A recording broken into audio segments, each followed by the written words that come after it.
పెద్ద మనిషి లాంటి ఆయన, ఒక పెద్ద ఆయన, పర్లేదు తనకు మీరు అన్నం పెట్టండి, తను ఇప్పుడు అడిగింది కదా అని చెప్పి అన్నం మొత్తం వండించి పెడితే దీక్ష అన్నము 2 చేతులతో ముద్దలు ముద్దలుగా చేసుకొని తింటుందంట. ఒక డేక్ష అన్నం తినేసింది. వాళ్ళ ఇంట్లో వాళ్ళందరూ ఒక్కసారిగా షాక్ అయిపోయారు. అందరి ముందు అందరూ చూస్తుండగానే అంత అన్నం తినేసింది అని. తర్వాత ఇదేదో చాలా తీవ్రంగా ఉన్నట్టుంది, మనం శుక్రవారం వరకు వెయిట్ చేయకూడదు, ఫ్రైడే వరకు టైం లేదు, ఇంకా 2 రోజుల వరకు కూడా అని చెప్పి ఎవరో వెళ్ళి అదే పీర్ బాబాని వాళ్ళకి తెలుసు కాబట్టి వెళ్ళి తీసుకొని వచ్చారంట.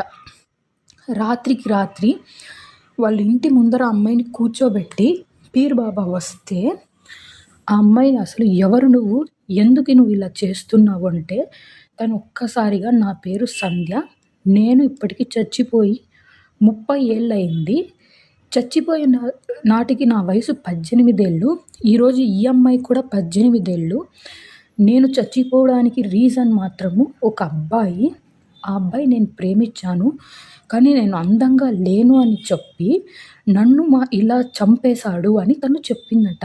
చంపడం ఏంటి అంటే నన్ను మానసికంగా క్షోభ పెట్టి పెట్టి పెట్టి నా అంతట నేను ఉరి వేసుకున్నాను, వాడు మాత్రం ఇంకొక పెళ్లి చేసుకొని చాలా సంతోషంగా ఉన్నాడు అని చెప్పడంతో ఒక్కసారిగా అందరూ షాక్ అయ్యి అసలు ఏ అబ్బాయి గురించి మాట్లాడుతున్నావమ్మా, ఎవరు నువ్వు, ఎందుకు ఇలా చేస్తున్నావు అంటే తను అసలు నోరే బయట తెరవట్లేదంట.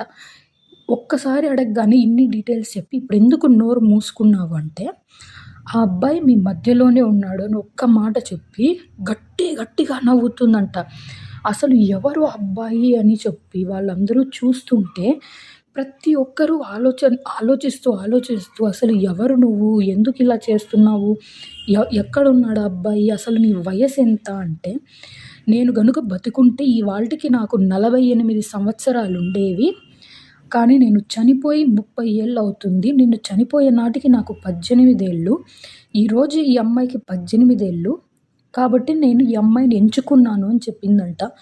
అక్కడ అందరూ షాక్ అయిపోయి అసలు ఎంచుకోవడం ఏంటి, ఎవరు నువ్వు, ఎందుకు ఇలా చేస్తున్నావు, మాకేం అర్థం కావట్లేదు అంటే ఒక్కసారిగా పీర్ బాబా ఊర్లో అందరినీ వద్దమ్మా మీరు గమ్మున ఉండండి, ఏదున్నా సరే ఇంక నేనే మాట్లాడతాను అని చెప్పి తరువాత ఆయన అడిగిన ప్రశ్నలకు తను ఇచ్చిన సమాధానాలకు అందరూ ఒక్క సెకండ్లో షాక్ అయిపోయారు. అసలు ఇంక ముందరికి ఏం జరిగింది, ఎలా జరిగింది అన్నీ తెలుసుకోవాలనుకుంటే పార్ట్ 2 కోసం వెయిట్ చేయండి, అది కూడా రేపు అప్లోడ్ చేస్తాను.